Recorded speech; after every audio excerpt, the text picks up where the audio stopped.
affirme que l'Iran se tient fermement aux côtés de la Syrie face au terrorisme.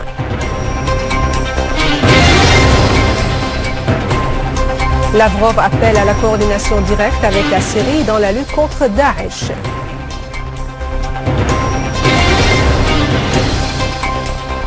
L'armée arabe syrienne étend les zones sécurisées à Jobar dans la banlieue de Damas et à Hasakeh.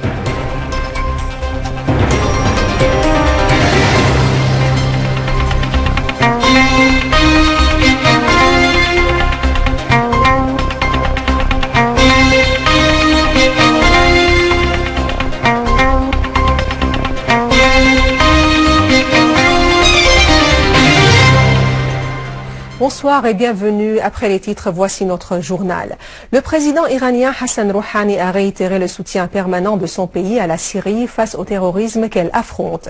Rouhani a demandé aux partis qui avaient créé et soutenu les réseaux terroristes d'arrêter de le faire, soulignant que la Syrie, de par la fermeté de son peuple et son armée, est capable de faire face au terrorisme.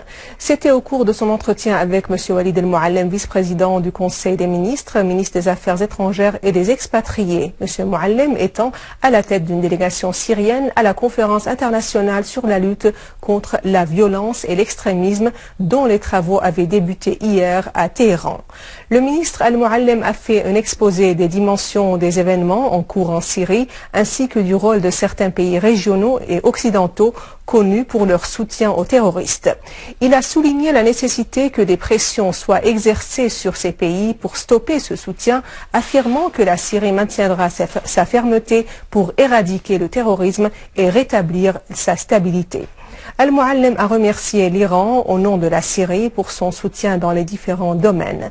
Dans une allocution à l'ouverture de la conférence à laquelle participent 40 États, le président iranien Hassan Rouhani a affirmé que le monde avait besoin de grandes mesures essentielles pour lutter contre l'extrémisme. Il a appelé les pays qui avaient fait engendrer le terrorisme à remédier à ses répercussions.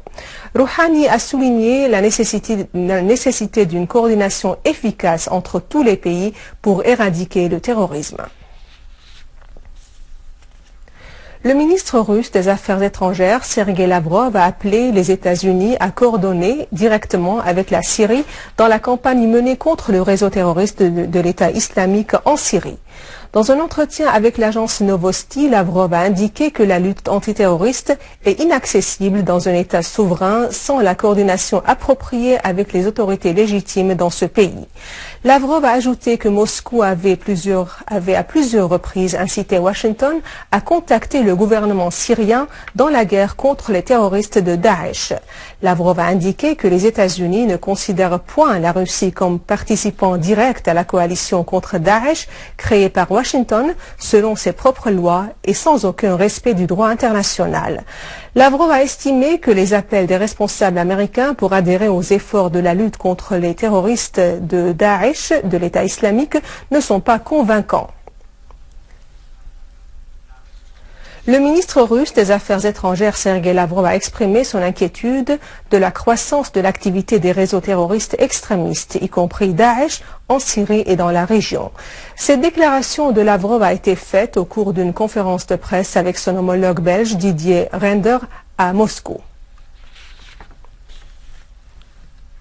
Le patriarche d'Antioche et de tout l'Orient pour les Grecs orthodoxes, Jean Yazgi X, a appelé à la consolidation des moyens du dialogue et à la lutte contre l'extrémisme et les idéologies qui n'ont rien à voir avec l'histoire et la coexistence qui caractérisent les pays de l'Orient. Au cours d'une tournée aux États-Unis, le patriarche Yazgi a affirmé que le règlement de la crise en Syrie ne pouvait être que politique et pacifique. Il a fait noter que les chrétiens ne quitteront pas leur terre quoi que soient les difficultés. Le patriarche d'Antioche et de tout l'Orient pour les Grecs orthodoxes, Jean X Yazgi, a appelé à la consolidation des moyens du dialogue et à la lutte contre l'extrémisme et les idéologies qui n'ont rien à voir avec l'histoire et la coexistence et qui caractérisent les pays de l'Orient. Au cours d'une tournée aux États-Unis, le patriarche Yazgi a affirmé que le règlement de la crise en Syrie ne pouvait être que politique et pacifique. Il a fait noter que les chrétiens ne quitteront pas leur terre, quoi que soient les difficultés. Des unités de l'armée arabe syrienne ont pris le contrôle de plusieurs immeubles à la périphérie de l'école industrielle après avoir abattu de nombreux terroristes qui s'y abritaient. La bataille à Jobar est caractérisée par la complexité vu que les terroristes ont transformé le quartier en des lignes de défense successives composées de plusieurs immeubles liés les uns aux autres par des tunnels.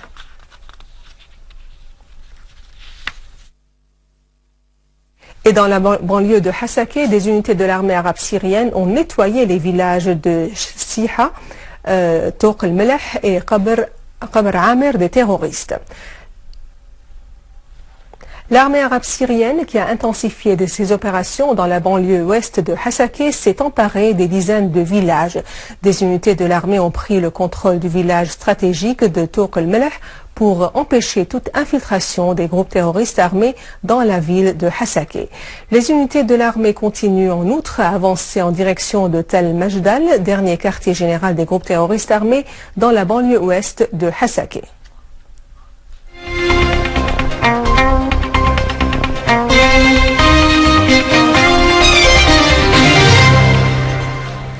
L'armée libanaise a avorté des tentatives d'infiltration de terroristes des zones montagneuses de Arsal aux positions de l'armée.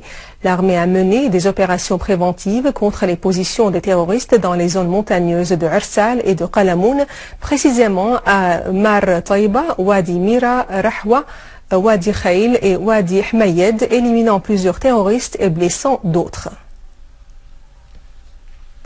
En Irak, plusieurs étudiants ont été victimes d'une attaque déclenchée par des terroristes de Daesh sur un bus transportant des étudiants près du village Al-Wahda au sud de Kirkouk. Sur un autre plan, le secrétaire américain à la défense, Chuck Hagel, avait effectué une visite inopinée à Bagdad où il s'est entretenu avec des responsables et des chefs militaires au sujet de la lutte contre Daesh.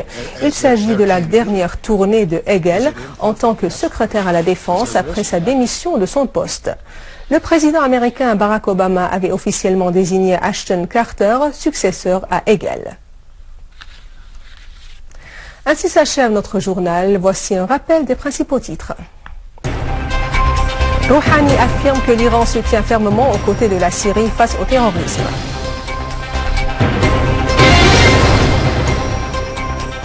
Lavrov appelle à la coordination directe avec la Syrie dans la lutte contre Daesh.